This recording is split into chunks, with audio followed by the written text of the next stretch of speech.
2026 நடக்க இருக்கக்கூடிய ஜனநாயக தேர்தல் தமிழ்நாட்டினுடைய எதிர்காலத்தை நிர்ணயிக்கிற தேர்தல். தனித்தன்மையோட தலைநிமிர்ந்து நிற்கிற நம்மோட ஆட்சியா,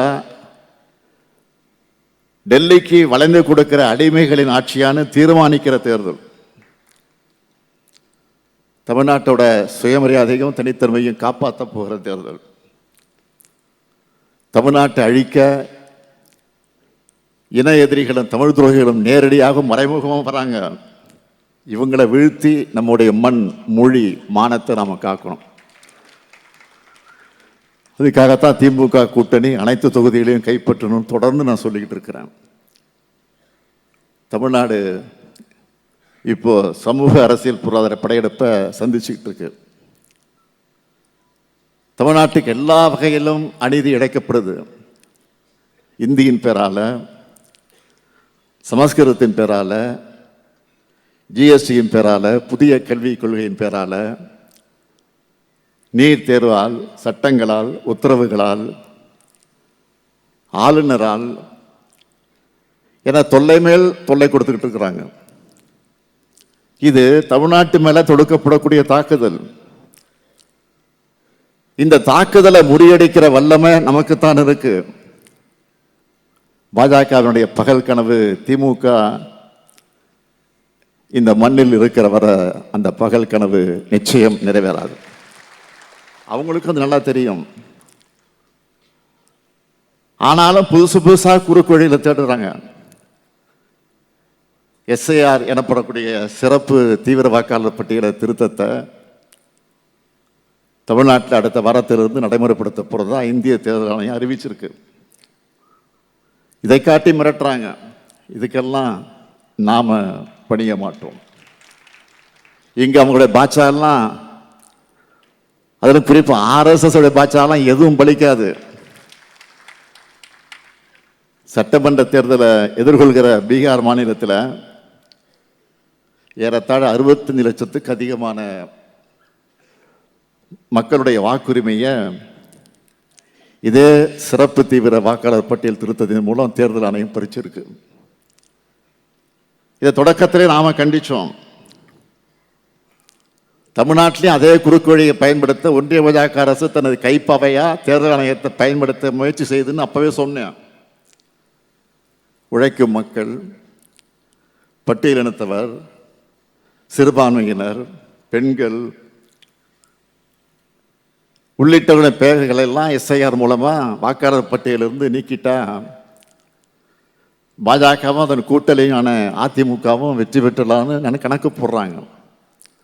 அதாவது நேரடியாக தேர்தல் களத்தில் மக்களை சந்திக்கிற தெம்போ திராணியோ இல்லாதவங்க மக்களுடைய வாக்குரிமையை பறிச்சுட்டு வெற்றி பெறலான்னு தப்பு கணக்கு போடுறாங்க. எஸ்ஐஆர் முறையை கைவிடணும் என்பதையும், வாக்காளர் பட்டியலை சீர்படுத்தணும்னா அதற்குரிய வழிமுறைகளை பின்பற்றி கால அவகாசத்தை வழங்கணும் என்பதையும் இந்திய தேர்தல் ஆணையத்திடம் நேரடியாக திமுக வற்புறுத்தியிருக்கு. அதையும் மீறி முன்னெடுக்கப்படுகிற ஜனநாயக விரோத செயல்பாடுகளை சட்ட ரீதியாக எதிர்கொள்வது மட்டுமல்ல, மக்களோட நின்று களத்திலையும் எதிர்கொள்கிற வலிமை நமக்கு உண்டு. இன்னும் சொல்ல போனால் நமக்கு மட்டும்தான் உண்டு. மக்களின் வாக்குரிமையே பறிக்க துணிக்கிற எஸ்ஐஆர் செயல்பாட்டை விழிப்போட கண்காணிக்கணும். உண்மையான வாக்காளர்கள் எல்லோரும் வாக்காளர் பட்டியல் இடம்பெறணும். அதை உறுதி செய்ய வேண்டியது உங்கள் பொறுப்பு. எதிர்கட்சியான அதிமுக தன்னுடைய சொந்த கட்சி உரிமைகளையே பாஜக கிட்ட அடகு வச்சுட்டு நிலையில மக்களுடைய உரிமைகளை பற்றி கவலைப்பட அதுக்கு நேரம் இருக்காது. ஒவ்வொரு வாக்குச்சாவடியிலும் மக்களின் உரிமைகளை காக்க வேண்டியவர்கள் திமுகவினரும் தோழமை கட்சியினர் தான் என்பதை மீண்டும் நினைவூட்டுகிறேன். மக்கள் நலனையும் மாநில உரிமைகளையும் காக்கிற திராவிட முன்னேற்ற கழகத்தினுடைய ஆட்சியில தமிழ்நாடு தலைகுனியாது என்று நான் உறுதியளிக்கிறேன். தலைகுனிய விடமாட்டார்கள் கழக உடன்பிறப்புகள் என்று அதன் தலைவர் என்ற முறையில் நான் உறுதி ஏற்கிறேன். 2021 நடைபெற்ற தேர்தல் தமிழ்நாட்டை கொத்தடிமை அதிமுக கூட்டத்திலிருந்து மீட்ட தேர்தல். 2026 தேர்தலின் போது தமிழ்நாட்டை பாஜக அதிமுக கும்பலிடமிருந்து பாதுகாப்பதற்கான தேர்தல். 5 ஆண்டு காலம் வளப்படுத்தப்பட்ட தமிழ்நாட்டை கவலீகரம் செய்து நாசம் செய்ய திட்டமிடும் கூட்டத்தை வேரோடும் வேரடி மண்ணோடும் வீழ்த்தியாகணும். 2019 ஆண்டு முதல் நாம் எதிர்கொண்ட அத்தனை தேர்தல்களையும் மகத்தான வெற்றிகளை பெற்று வரோம். நம்முடைய வெற்றிகள் நம்முடைய எதிரிகளுக்கு கலக்கத்தை ஏற்படுத்தி இருக்கு. 2026 தேர்தலில் நாம தான் வெற்றி பெற போறோம். அன்னைக்கு நியூஸ் ஹெட்லைன்ஸ் என்னன்னா, திராவிட மாடல் 2.0 ஆட்சி தொடங்கியது. இதுதான் ஹெட்லைன்ஸ். இதை நான் ஆணவத்தில் சொல்லல, உங்க உழைப்பு மேலையும் ஆட்சியின் சாதனை மேலையும் தமிழ்நாட்டு மக்கள் வச்சிருக்கக்கூடிய நம்பிக்கையில சொல்றேன். நம்ம திராவிட மாடல் அரசோட திட்டங்களும் சாதனைகளும் கோடிக்கணக்கான மக்களுடைய உள்ளங்களையும் இல்லங்களையும் போய் சேர்ந்திருக்கு. லட்சக்கணக்கான இளைஞர்களுடைய வாழ்க்கையில ஏற்றத்தையும் தொழில்துறையில மிகப்பெரிய பாய்ச்சலையும் கல்வித்துறையில முன்னேற்றத்தையும் ஏற்படுத்தி இருக்கக்கூடிய நம்முடைய திட்டங்களும் சாதனைகளும் தான் திராவிட மாடலின் அடையாளம். இந்தியாவில் எந்த மாநில அரசும் நம்ம அளவுக்கு சாதனைகளை செஞ்சிருக்க மாட்டாங்க. மீதம் இருக்கக்கூடிய சில வாக்குறுதிகளையும் நிச்சயம் நிறைவேற்றி தருவோம். நம்ம அரசு செஞ்ச சாதனைகளால தான் நம்மால தைரியமா எல்லா வீட்டிற்கும் போய் ஆதரவு கேட்க முடிஞ்சிச்சு. ஒன்றிய பாஜக அரசு தமிழ்நாட்டுக்கு செஞ்சிட்டு இருக்கக்கூடிய துரோகங்களை, நிதி ஒதுக்கீடுல செஞ்சிட்டு இருக்கக்கூடிய வஞ்சகங்களை எடுத்து சொல்லி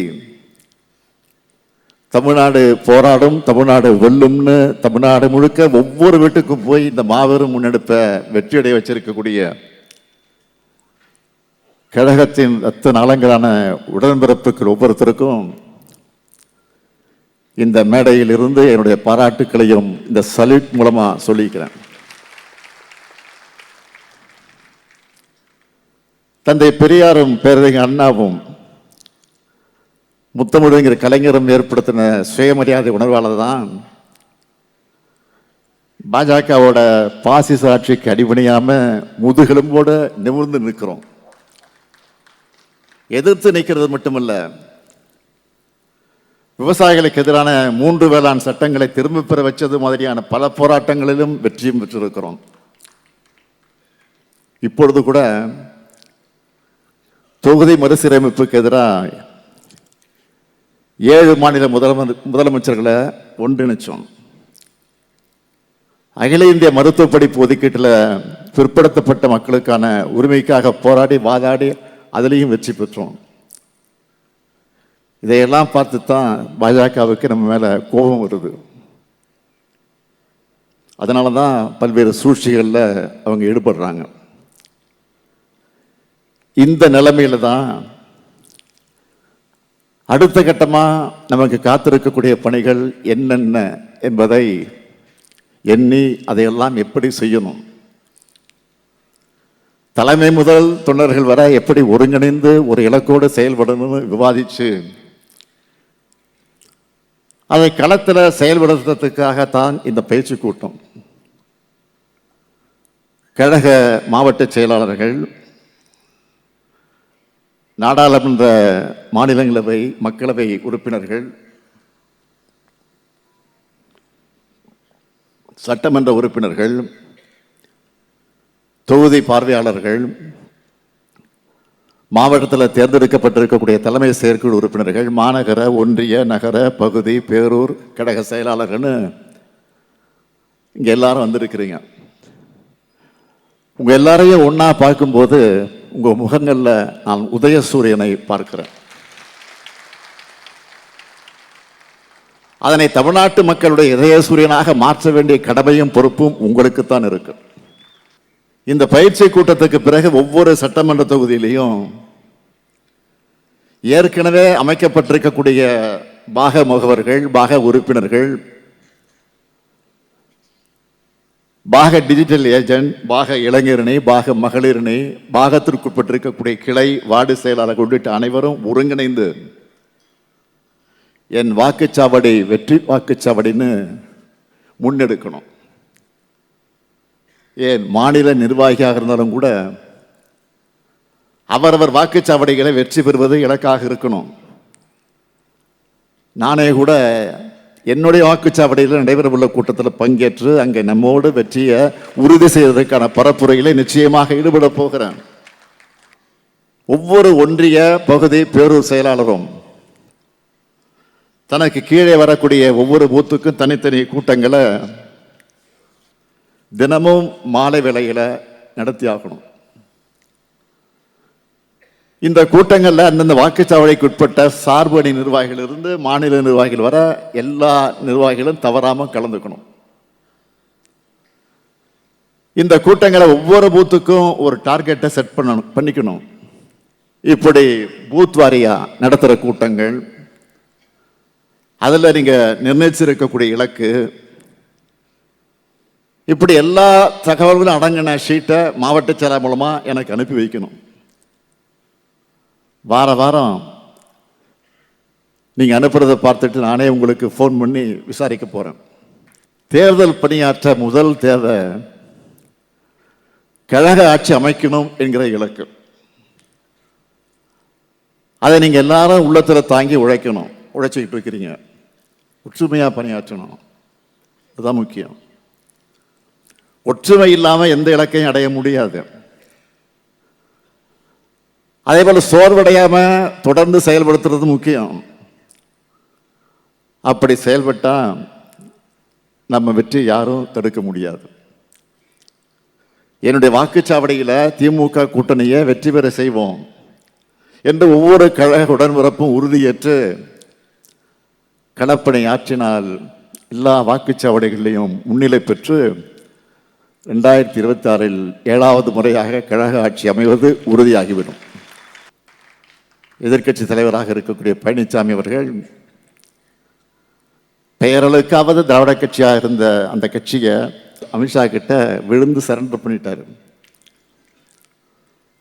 அந்த கூட்டணியை தமிழ்நாட்டு மக்களும் விரும்பலை, அவங்க கட்சிக்காரங்களும் விரும்பலை. அதனால மற்ற கட்சியினரும் அந்த கூட்டணிக்கு போகலை.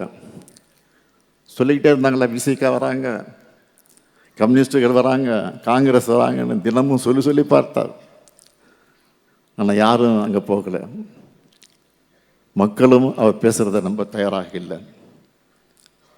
தமிழ்நாட்டுக்கு எதிராக கூட்டணி அமைச்சிருக்கக்கூடிய அவருடைய சந்தர்ப்பாதத்தை மக்கள்கிட்ட எடுத்து சொல்லி அவங்களுடைய நம்பிக்கையை பெற்று அதை நம்ம கூட்டணிக்கான வாக்குகளாக மாற்றணும்.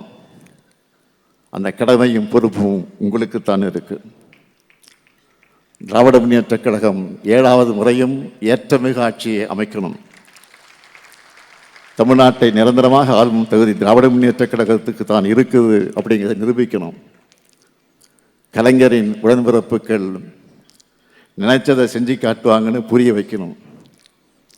என்னுடைய அழைப்பை ஏற்று தமிழ்நாட்டின் அனைத்து பகுதிகளிலிருந்து வந்து இருக்கக்கூடிய நிர்வாகிகள் அனைவருக்கும் இந்த செய்தியை உங்கள் மாவட்டத்துக்கு, நகரத்துக்கு, கிராமத்துக்கு எடுத்து செல்லுங்க.